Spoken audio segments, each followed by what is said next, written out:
Hello, my name is Leo, and welcome to a new reading of The Elder Scrolls.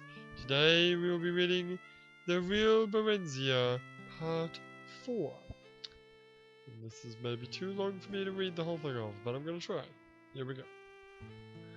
Barenziah fidgeted impatiently while Theris sorted through the papers in the desk. He was being meticulous and methodical, careful to replace everything just as he'd found it. They'd entered a nobleman's house, leaving straw outside as a lookout. Theris had said it was a simple job, but very secret. He hadn't even wanted to bring any other guild members along.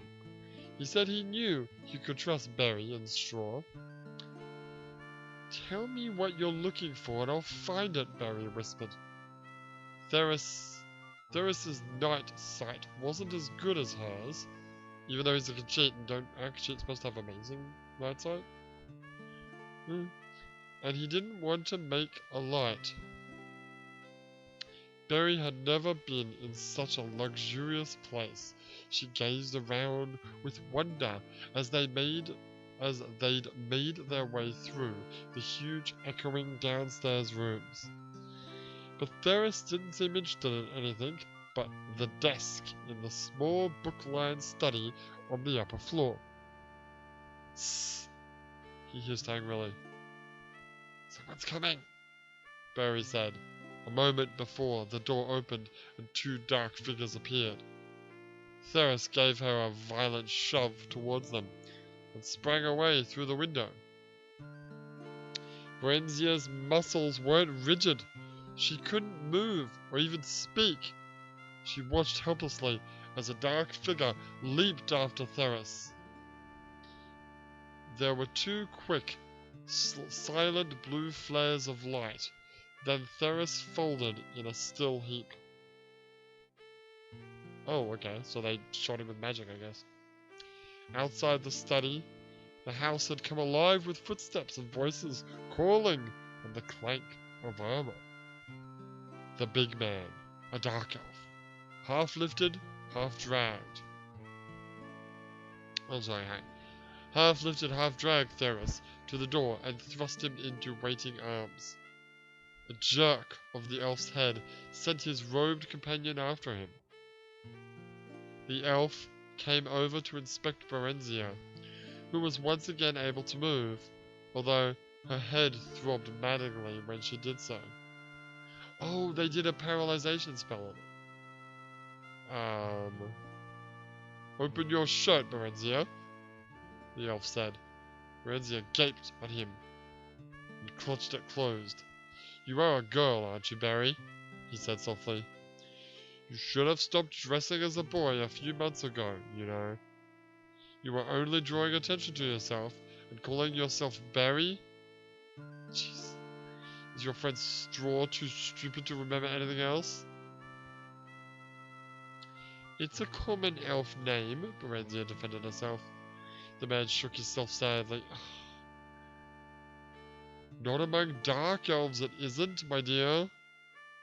But you really don't know much about dark elves, do you? I regret that, but it couldn't be helped. No matter, I'll remedy it." "Who are you?" Barenziah demanded.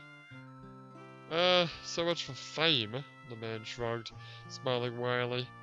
"I am Shamacrius, my lady, and it's a merry chase you've led me. Although I'd suggest you'd head for Morrowind. You had a bit of luck. A body was found in Whiterun that was thought to be Straw's, so we stopped looking for the pair. That was careless of me, yet I'd not have thought you'd have stayed together this long." "Where is he? Is he alright?" "Oh, he's fine for now. In custody, of course. You care for him, then?" He stared at her with curiosity out of red eyes that were so strange to her, except in her own seldom-seen image. "He's my friend," Barenziah said. The words came in a tone that sounded dull and hopeless in her own ears. Oh, I almost bumped over my bottle of water. Shimakis! A general in the Imperial Army, said to have the friendship of the ear of Tiber Septim himself? Shimakis! He's the guy! He's the guy from the first book! Aye. You seem to have several unsuitable friends. If you'll forgive me saying so, my lady. As they talked, the bustle and flurry in the house had died away. Although, when Riften, right, yeah. Although she could hear people, presumably the residents, whispering together not far off. The tall elf seated himself on a corner of the desk. He seemed quite relaxed and prepared to stay a while. Several? What's gonna happen to me then? Wait, no, what's going to happen to them? To me? Now, if I remember correctly, Barenziah doesn't really know or care who the fuck this guy is, right? Apart from the fact that he's a traitor. He sided with Tiber Septim and maybe killed Barenziah's parents. I'm gonna go out. I'm gonna put my money on the line and say that yes, he did, and then Barenziah's gonna take revenge. But Shimakis also has a beef against Barenziah because it was kind of her naming day that was the cause of her mother's death. Although it wasn't really Barenziah's fault. Come on, Shimakis. I guess it was her mother's fault because the mother was the one that said take him away. The father's like, whatever. Alright, where was I? Shimakis, yes. As you know, this house belongs to the commander of the Imperial troops in this area. Barenziah gasped as Shimakis looked up sharply. You didn't know? You are rash, even 17. You must always know what it is you do. But the guild wouldn't... Barenziah was trembling. The Thieves Guild would never have attempted a mission that involved Imperial policies. No one dared oppose Tiber Septim, at least no one she knew of. I dare say it's unlikely that Theris had guild approval for this job. I wonder... Shimakis examined the desk carefully. Pulling out its drawers, he selected one, placed its contents on the desk top, and removed the false bottom.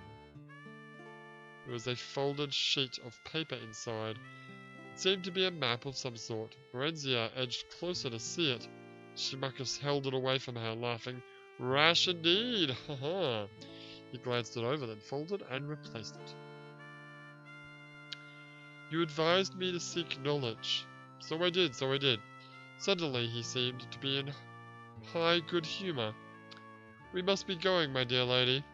He shepherded her to the door, down the stairs, and out into the night air.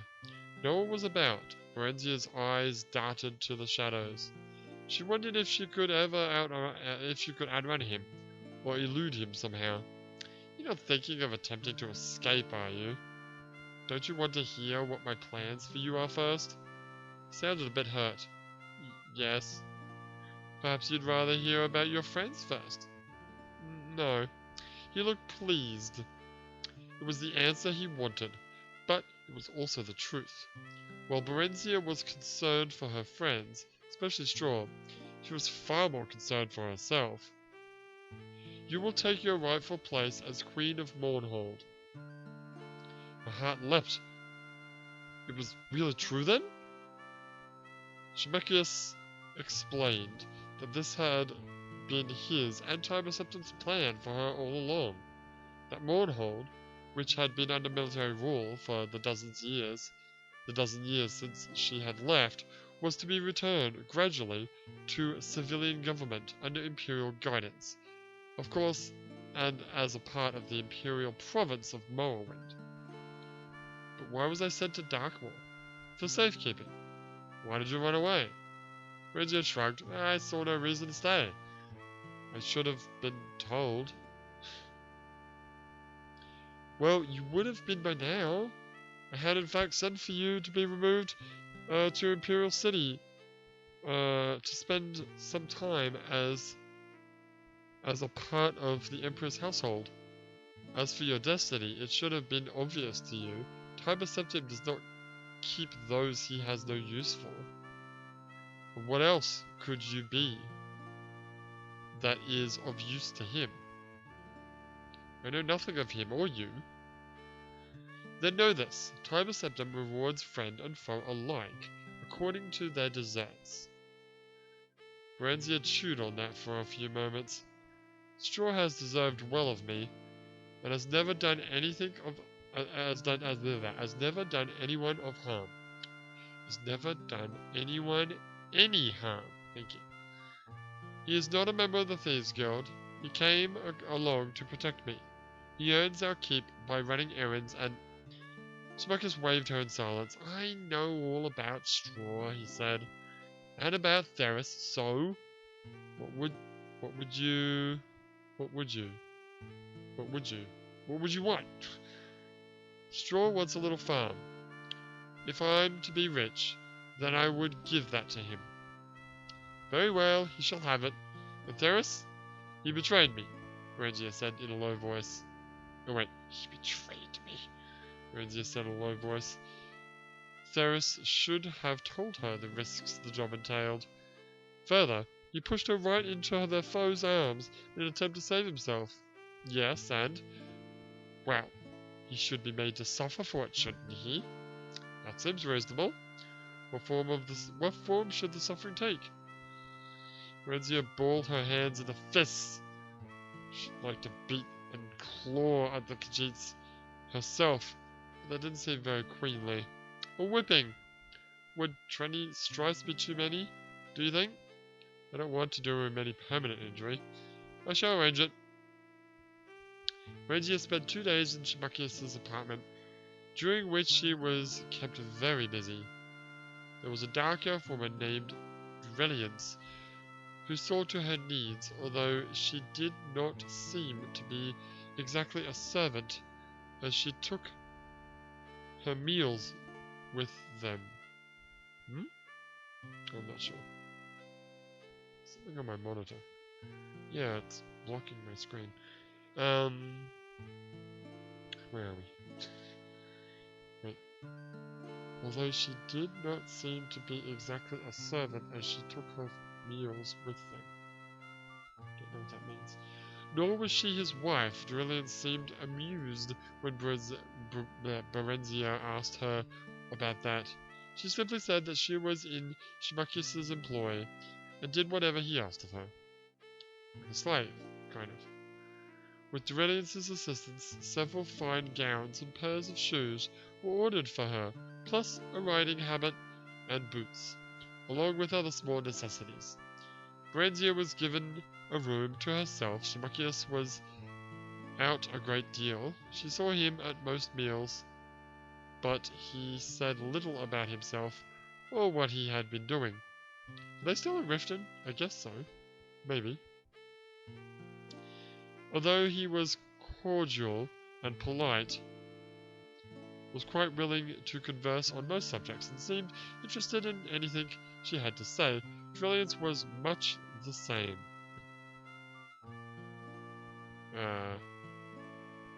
Right, okay. Gotcha. Sorry. Talking about 2 different people. Barenziah found them pleasant enough, but hard to get to know, as Katisha would have put it. She felt an odd disappointment. These were the first Dark Elves to whom she had associated closely. She had expected to feel comfortable with them, to feel at least that this was where she belonged. Instead, she found herself yearning for her Noid friends. Yeah, I said that right, shut up. Her Noid... oh god, I did it again! Her Nord friends, thank you. Katisha and Straw. When Shimakius told her that they were to set out for the Imperial City on the morrow, she asked if she could say goodbye to her friends. Katisha, he asked. Well enough, I suppose I owe her something.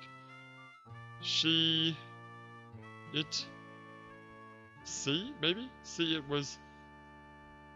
no, wait.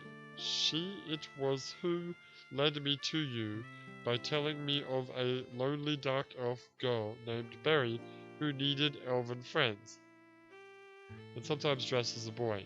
She She has no association with the Thieves Guild, and no one associated with the Thieves Guild seemed to know your true identity, save Theris. That as well, I prefer... That as well. Stop. I prefer that your former guild membership not be made public knowledge. You will speak of it no more. It does not become of an imperial queen.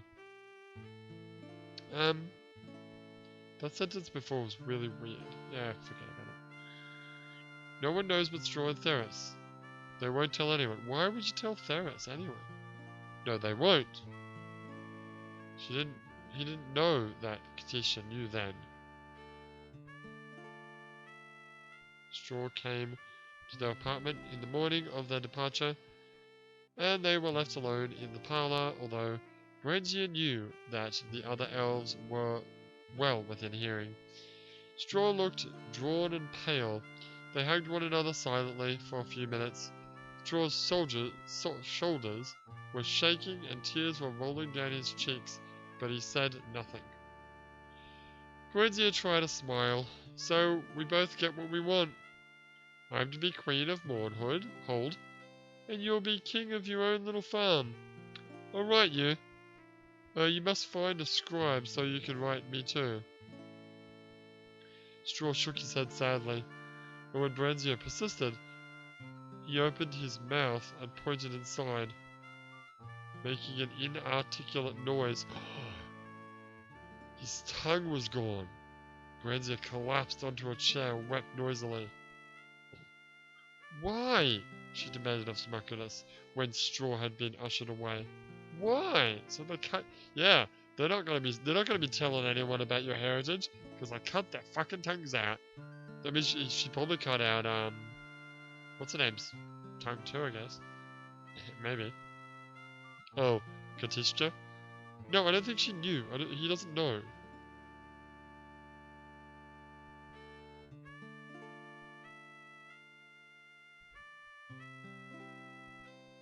Yeah, okay. How many more pages have we got? 1, 2, 3, 4, 5. Jesus. Anyway. Smuckus shrugged. He knows too much of you. He could be dangerous. At least he's alive, and he won't need his tongue to farm. That's pretty cool. I hate you. Barenziah screamed at him, then leaned over and vomited on the floor. She continued to revile him between intermittent bouts of nausea. He listened stolidly? Hang on, I gotta pause.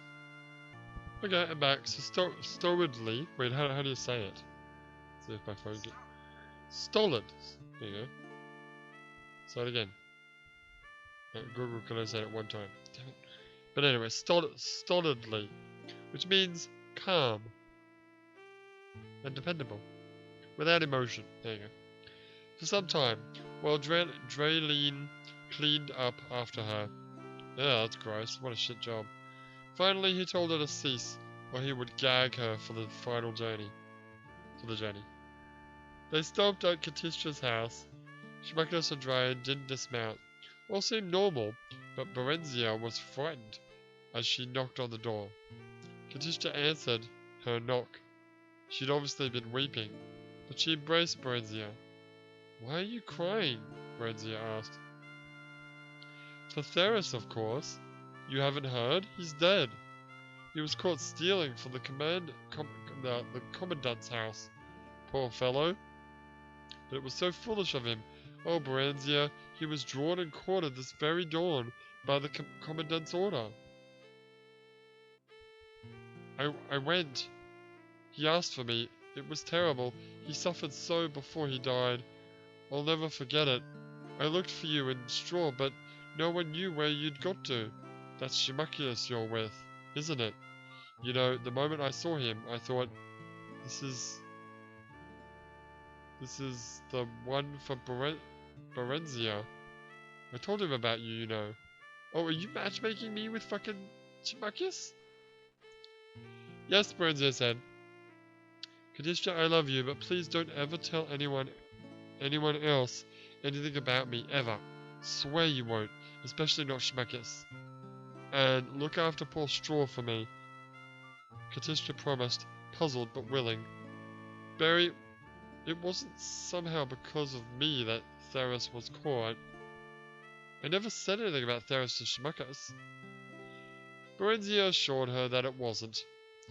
That an informer had told of the Imperial Guard of Theris' plans, which was probably a lie, but Katishka badly needed some kind of comfort.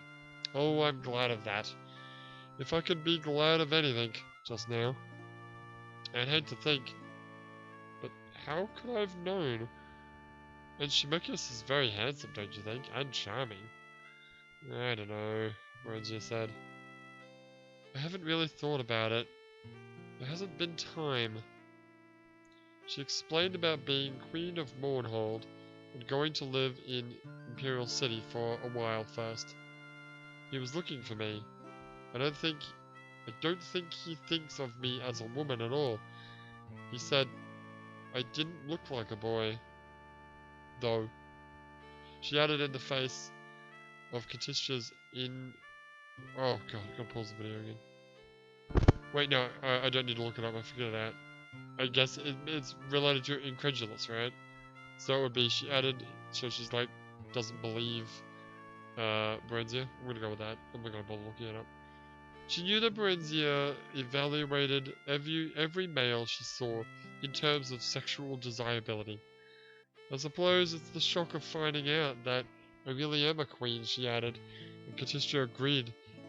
That must be something of a shock, although one there was no likelihood of her experiencing firsthand. The party left Riften, okay, so they were at Riften the whole time, by the Great South Gate. I wouldn't call it great, really. Well, you gotta remember that your expanse of Skyrim is like 400 is nothing. It's more than that. It's like almost 1,000 years after this. It might have been nice. Anyway, once through, Schmeckis tapped her shoulder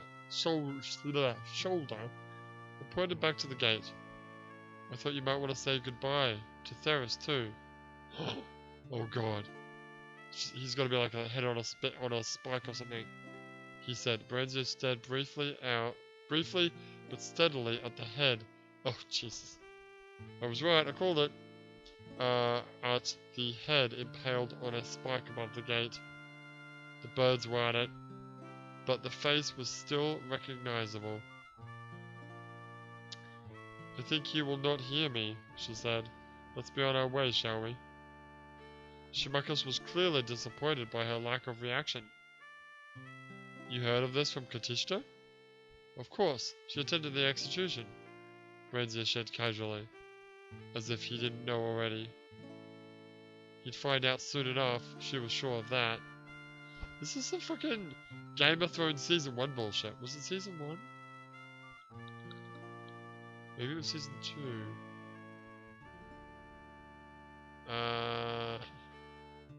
You mean when, yeah, douchebag face was showing the girl the head of her father on a stick on the wall? Remember that? I remember that. No, it wasn't. No, it wasn't her father. It was her maid or whatever.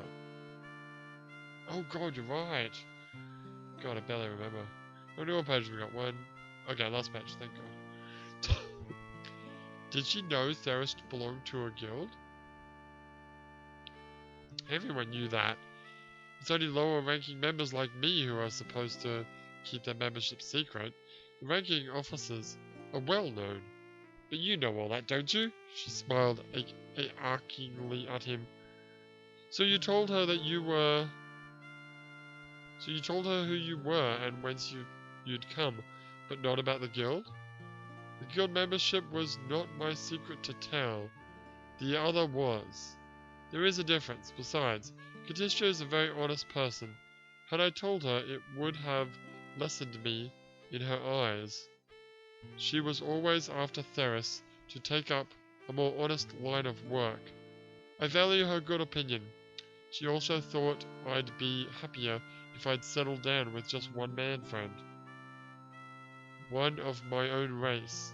You, in fact. Isn't it odd how wishes come true sometimes, but not the way you'd want them to? Yes, very odd. Something about the way he said it made her think that she herself was one of his wishes that had come true in a way that wasn't altogether to his liking. So wait, so she just straight up told Shmekas that, that Kazisha knew. Kazisha's gonna fucking die, you idiot, don't tell her that. Anyway, that was oh god, that was a long ass story. That was The Real Barenziah Part 4. In the future, you can be sure to that I will be reading The Real Barenziah Part 5. How much into the future that is, I can't tell you. Could be tomorrow. Could be sometime in the more distant future. But in any case, tune in tomorrow for another episode of Daggerfall. For now, my name is Leo, and I will see you next time.